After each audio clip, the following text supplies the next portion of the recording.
साल 2024-25 का बजट मोदी 3.0 का पहला बजट है। बहुत सी चुनौतियां हैं, बहुत सी उम्मीदें हैं, और इस बजट से कैसा रह सकता है ये आगे जो बजट आने वाला है, आपका विश्लेषण।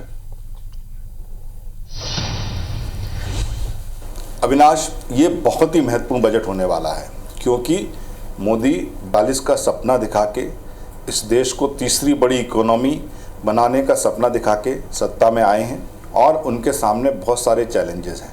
जो सबसे बड़ा उनके सामने चैलेंज है वो है बेरोजगारी का। तो मेरा ये मानना है कि जो इस बजट में अगर सबसे ज़्यादा किसी बात पर ध्यान दिया जाएगा तो वो ये कि किस तरीके से देश में रोज़गार पैदा किए जाएं। अब अगर उसमें जो मैन्युफैक्चरिंग जो सेक्टर है उसके लिए उनको छूट देनी हो, उसके लिए वो काम करेंगे। सर्विस सेक्टर है, अगर उसके लिए काम करना हो तो उसके लिए वो काम करेंगे। तो ये जो रोजगार वाला जो मुद्दा है वो मुझे लगता है कि एक बहुत बड़ा फोकस रहने वाला है। दूसरा, कृषि जो किसानों की आय को दुगना करने वाली बात का जो वो कहते हैं कि हमने कर दी, लेकिन विपक्ष कहता है कि नहीं, ऐसा नहीं है, किसानों का एक बड़ा आंदोलन अभी भी चल रहा है। तो और जो विपक्ष था वो एमएसपी को लेकर, गारंटी को लेकर चुनाव लड़ा था। तो ये जो किसानों के मुद्दे हैं उनको सुलझाने के लिए एक बहुत बड़ा काम हो सकता है। तीसरा, डिफेंस सेक्टर।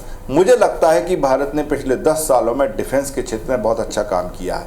अब हम अपने को, हमारे यहाँ जो इक्विपमेंट है वो बाहर एक्सपोर्ट भी हो रहे हैं, और हमारा ये मानना है देश का कि हमको डिफेंस के सेक्टर में आत्मनिर्भर हो जाना चाहिए, क्योंकि बहुत बड़ा बजट का हिस्सा हम बाहर से अपने युद्ध के जो उपकरण हैं उनको खरीदने में खर्च करते हैं। तो एक हो सकता है कि उस पर एक बहुत बड़ा फोकस हो। और एक एनर्जी सेक्टर पर देखिए, आने वाले समय में अगर हम देश बड़ी इकोनॉमी बनेगी तो उसे एनर्जी की बहुत ज़रूरत है।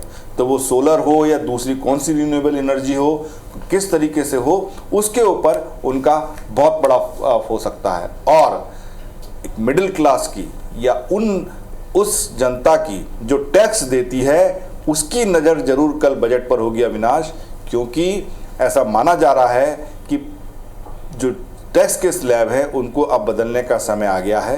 अब वो समय आ गया है कि जो कंज्यूमर है उसके हाथ में ज़्यादा पैसा हो, क्योंकि अगर उसके हाथ में ज़्यादा पैसा होगा तो वो वापस इकोनॉमी में ही जाएगा। तो हो सकता है कि टैक्स स्लैब में बदलाव हो, और एनपीएस में हो सकता है कि कोई बहुत बड़ी खबर हमें सुनने को, क्योंकि लगातार ओल्ड पेंशन स्कीम की मांग होती जा रही है, लेकिन ऐसा माना जा रहा है कि जो नई एनपीएस जो है, नेशनल पेंशन स्कीम है, उसमें कुछ ऐसे काम लाए जा सकते हैं जिससे वो ज़्यादा ही लोग उसको अपनाने लगें। कहा जा रहा है कि 50% अगर आपकी लास्ट पे है उसकी गारंटेड वो इनकम आपको दे सकते हैं। और किस तरीके से निवेश बढ़े, क्योंकि मार्केट अगर बढ़ता है तो देश में लगता है कि इकोनॉमी अच्छी है, तो हो सकता है कि उसके ऊपर कुछ जो लॉन्ग टर्म टैक्सेस हैं, एलटीसीजी है, तो उसके ऊपर भी हो सकता है कि सबकी नज़र रहेगी, उसमें कुछ निकल के आए। तो ये जो बजट होगा अविनाश, ये 2047 की नींव वाला बजट होगा। इसके बाद काफ़ी ऐसी चीज़ें हो सकती जो मोदी लगातार कह रहे हैं कि उनके 100 डेज का जो विजन है वो इसमें कल दिख सकता है। देश किस तरीके से तीसरी बड़ी इकोनॉमी बनेगा उसका विजन इसमें दिख सकता है। कैसे हमारा मैन्युफैक्चर सेक्टर हम चीन और वियतनाम से उठा के अपने देश में ले आए, उसके लिए सरकार क्या कर रही है उसका विजन इसमें हो सकता है। और किस तरीके से आम आदमी को टैक्स से, महंगाई से और बेरोजगारी से राहत मिले, उसका विजन भी इस बजट में हो सकता है। चलिए, तो बहुत सी उम्मीदें हैं और बहुत सारे चैलेंजेस हैं जिनका जिक्र आपने बाखूबी इसमें किया है कि क्या और किस तरह का ये बजट रह सकता है। लेकिन जब ये बजट आएगा कुछ घंटों के बाद, एक रात के बाद, अगली सुबह, तो इसमें किन किन उम्मीदों को हम पूरी तरह से इसी वर्ष पूरा होते हुए देखेंगे। आपके हमारे इंटरेस्ट भी वही हैं कि टैक्स स्लैब में क्या चेंजेस आते हैं जिसकी बहुत ज़रूरत है, दरकार है।